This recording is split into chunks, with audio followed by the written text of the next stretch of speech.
Oui, le plus important, ça reste le résultat. Et ce match-là était difficile à obtenir. Avec un final un petit peu particulier, oui, le jeu des fautes. Il y a deux solutions dans ces cas-là. C'est soit on décide de faire faute et il peut se passer aussi des problèmes, on n'est jamais sûr de le gagner. Il peut se passer des soucis comme le dernier shoot où l'arbitre décide qu'il est dans le tir à 3 points. Et on donne 3 lancers francs, s'il met les 3, on va en prolongation, c'est tout un autre scénario. Et puis on a l'autre solution qui est de ne pas faire faute et de ne pas prendre de 3 points.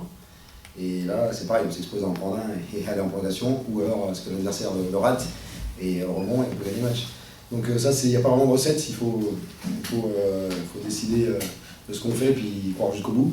Aujourd'hui, on a pris l'option de faire les fautes. Ça a fonctionné, mais ça aurait pu ne pas être le cas. Ouais, j'ai vu les matchs contre Chalon où il y a Chalon qui a une dernière possession pour passer devant. Et je crois que c'est Booker qui rate le tir. Et derrière, il y a le smash de Holloway. Donc ça permet, ils auraient pu se jouer à peu de choses dans les matchs parfois. Et puis celui de Villeurbanne où ils étaient menés de 6 ou de 5 points ou 7 points, je ne sais plus. Et puis on proposait une zone, je crois, sur laquelle la zone a un petit peu buté. Ils ont marqué des gros shoots de l'autre côté, Cholet, ils ont remporté. Donc ils ont bien géré de fin de match, mais on sait que les fins de match, ça se joue à une possession qui bascule d'un côté ou de l'autre. Aujourd'hui, ça a tourné de l'autre côté. On a été à l'image de JK, mais dans 20 mi-temps, on n'était pas bien. On prend 3 points, 45 points, 29 à la fin du premier quart-temps, commettant beaucoup trop d'erreurs. On a resserré un petit peu les choses sans que ce soit non plus extraordinaire, mais on a resserré un petit peu plus en deuxième mi-temps et il a fait du bien effectivement, et toute l'équipe un petit peu plus dans la gestion du tempo et avec des défenses un petit peu plus serrées, avec un petit peu moins d'erreurs.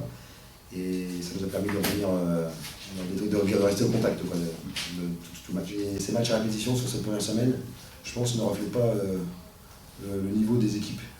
Parce que ça arrive en fin de préparation, où tout est un petit peu encore approximatif. On n'a pas le temps, après le match, d'avoir une semaine complète pour travailler, tout ce qu'il y a à travailler.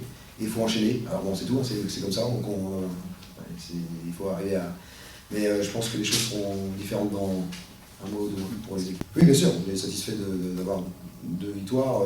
On ne raisonne pas comme ça, mais il est vrai qu'on savait qu'on avait un match à domicile, qu'on avait 2 victoires derrière. Donc déjà, le premier match à domicile, tous les matchs comportent de la pression, mais on se dit si on le perd, il y en a 2 derrière, on sait que c'est pas ça de gagner à l'extérieur, donc on peut vite envisager des scénarios où être à 3 défaites.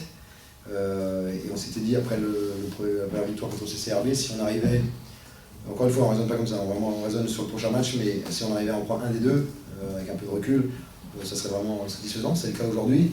Mais bon, on ne se doit pas être satisfait de ça.